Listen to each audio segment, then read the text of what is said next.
Assalamualaikum warahmatullahi wabarakatuh. Perkenalkan, nama saya Noval Armadana Hafiz dengan NIM 31231037 dari kelas TI 23C5, ingin mempresentasikan tugas UTS basis data. Apa itu DBMS? DBMS atau Database Management System adalah sebuah perangkat lunak yang digunakan untuk mengelola, menyimpan, mengatur, dan mengakses data dalam database. DBMS juga menyediakan antarmuka antar pengguna atau aplikasi dengan database yang sebenarnya.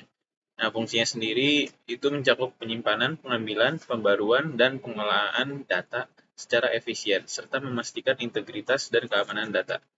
Nah, ini ada beberapa contoh DBMS yang populer.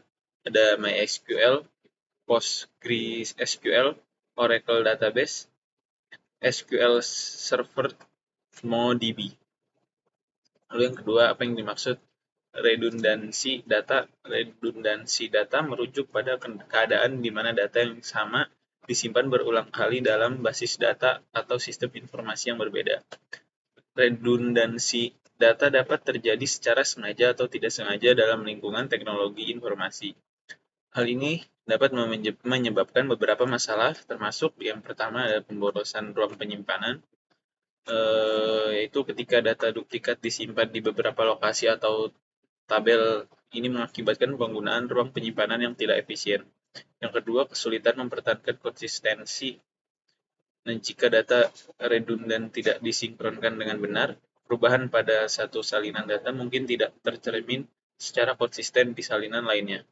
Ini dapat mengarah pada inkonsistensi data dan masalah integritas. Ketiga, kesulitan dalam pemeliharaan. Manajemen data yang redundan dapat menjadi rumit dan sulit untuk dipelihara. Perubahan yang diperlukan pada data harus diterapkan di semua lokasi redundan yang dapat meningkatkan biaya dan waktu pemeliharaan. Ketiga, itu kesulitan dalam manajemen keamanan.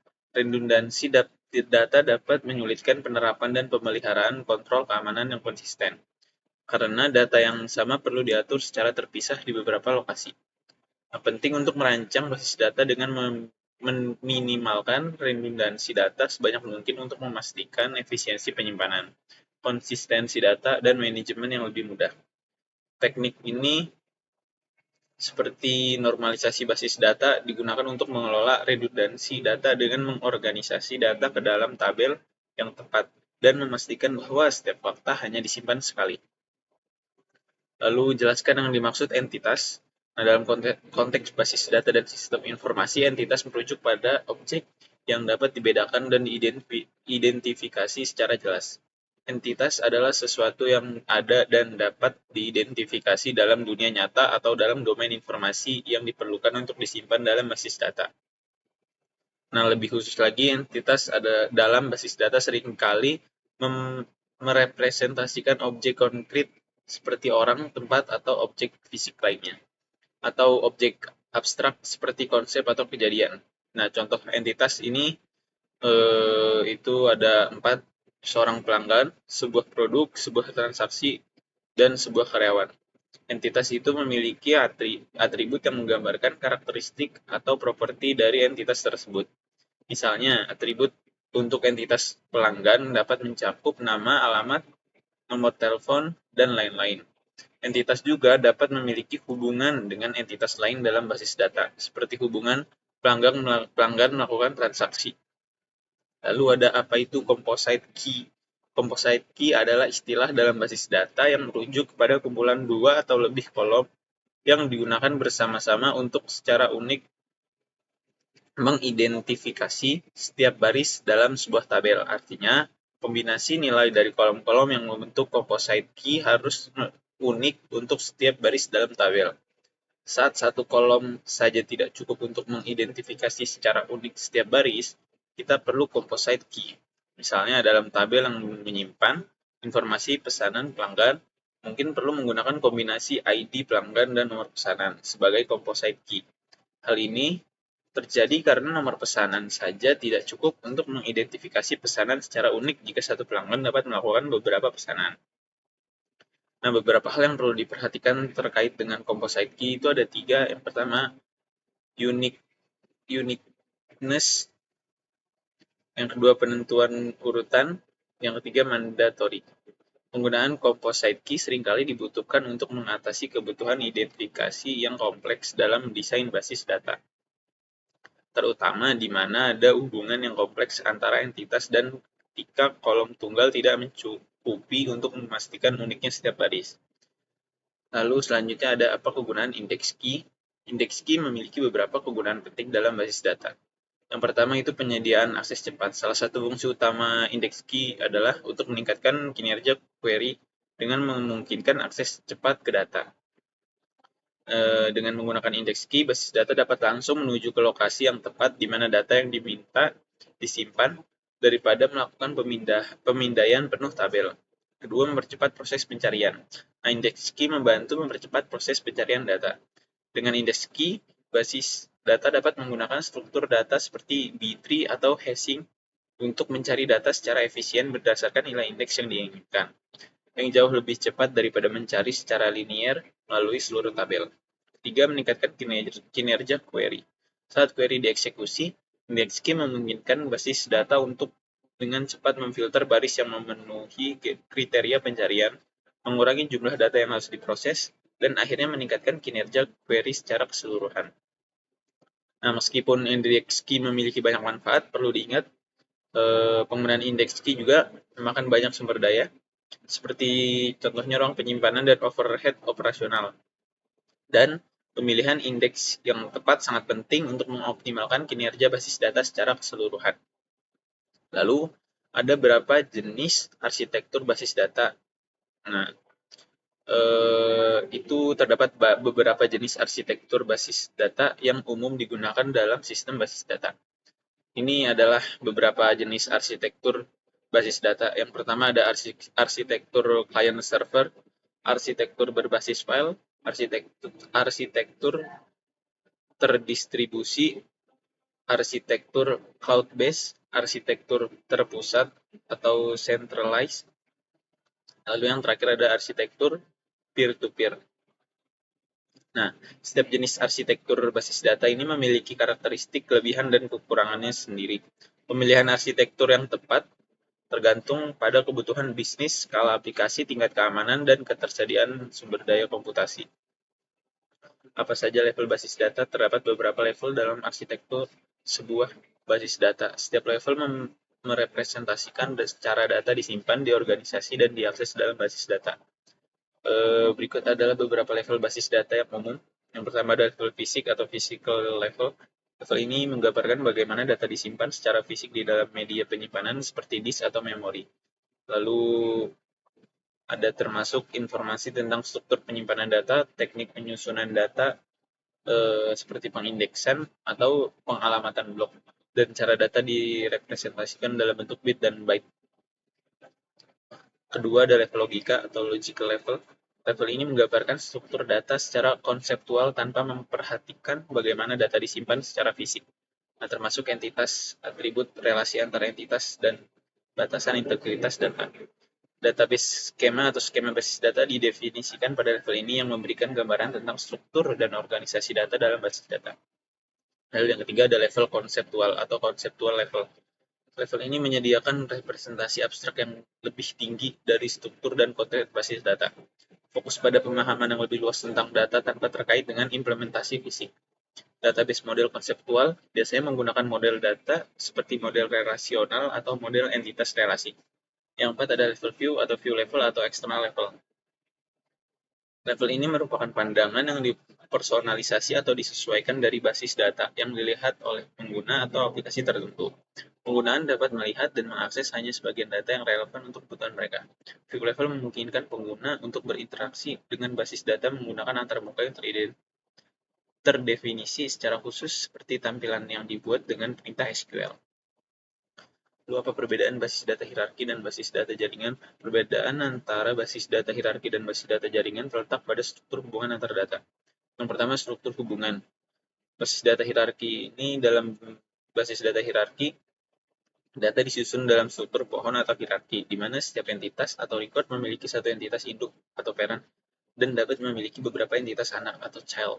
Nah, setiap entitas anak itu hanya boleh memiliki satu entitas induk.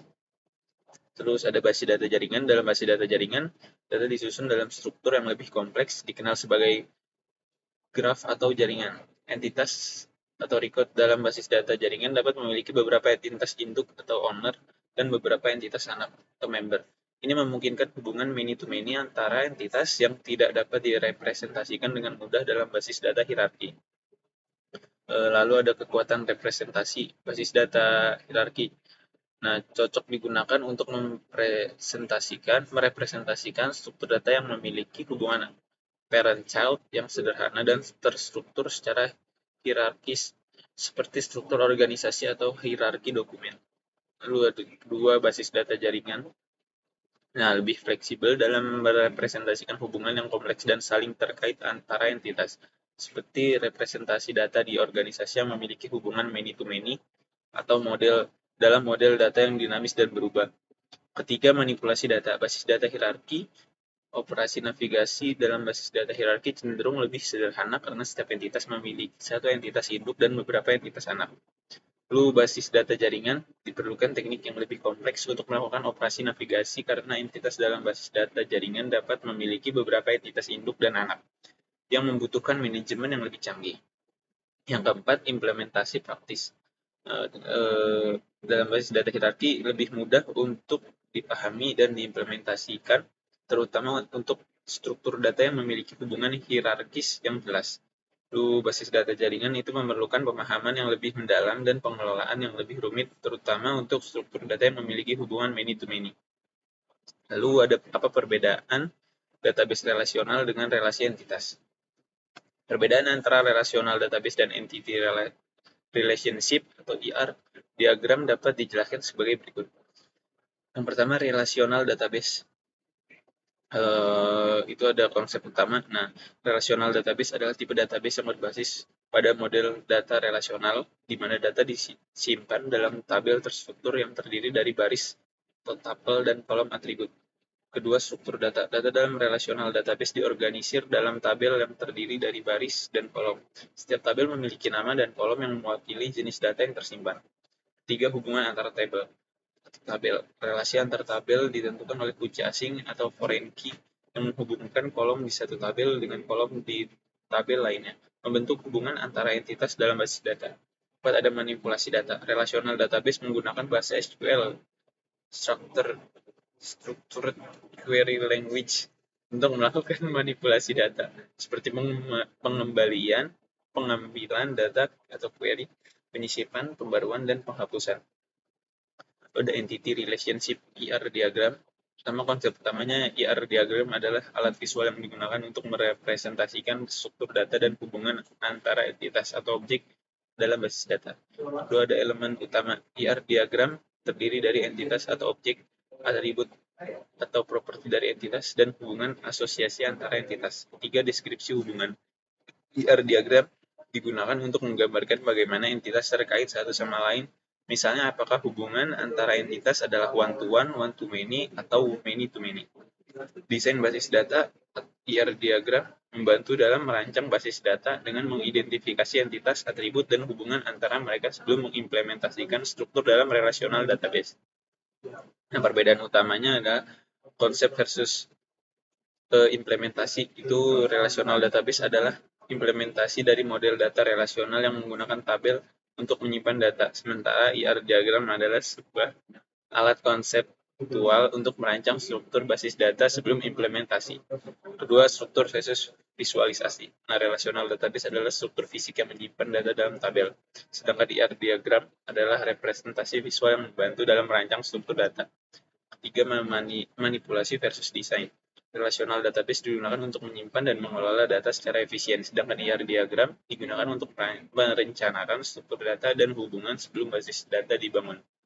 Lalu, apa perbedaan SQL dengan NoSQL? Nah, terus berikan contoh basis data berbentuk NoSQL. Perbedaan utama antara SQL dan NoSQL terletak pada struktur dan cara data disimpan setelah diakses. Berikut adalah perbedaan utama. Yang pertama, struktur data. SQL ini memiliki skema yang terstruktur dan berbasis tabel dengan definisi yang jelas untuk setiap kolom dan tipe data. Yang kedua, ada NoSQL, fleksibel dalam skema dan tidak memerlukan skema yang telah ditentukan sebelumnya. Dokumen, grafik, key value, atau bentuk data lain dapat digunakan tanpa skema yang kaku. Kedua itu penggunaan. Kalau SQL ini cocok untuk aplikasi dengan struktur data yang terdefinisi dengan baik seperti sistem manajemen database atau RDBMS untuk aplikasi bisnis tradisional. Kalau NoSQL itu lebih cocok untuk data yang tidak memiliki struktur yang jelas, skala besar, atau membutuhkan kinerja tinggi seperti pada aplikasi web, Internet of Things atau IoT, atau analisis data real time. Nah, ketiga itu ada jenis basis data NoSQL. Dokumen atau contohnya itu MongoDB, menyimpan data dalam dokumen JSON atau Bison. Key value atau Redis, menyimpan data sebagai pasangan kunci nilai.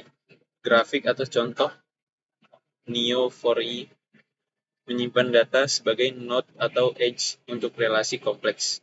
Lalu ada kolumnar, contohnya itu ada Cassandra, menyimpan data dalam bentuk kolom daripada baris.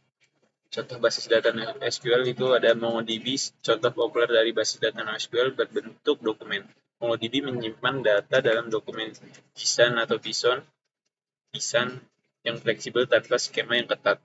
Sebagai contoh, dapat memiliki koleksi atau collection dalam MongoDB yang menyimpan dokumen seperti ini.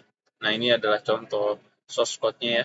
Di sini dokumen MongoDB tidak memiliki skema yang kaku dan setiap dokumen dalam koleksi bisa memiliki struktur yang berbeda-beda. Nah, hal ini memberikan fleksibilitas untuk menambah atau mengubah struktur data sesuai kebutuhan aplikasi tanpa mengubah skema basis data secara keseluruhan. Basis data NoSQL seperti MongoDB cocok digunakan dalam situasi di mana kebutuhan aplikasi berubah dengan cepat, skala data besar, atau ketika fleksibilitas dalam desain skema lebih diutamakan daripada konsistensi skema yang ketat seperti pada SQL. Terima kasih.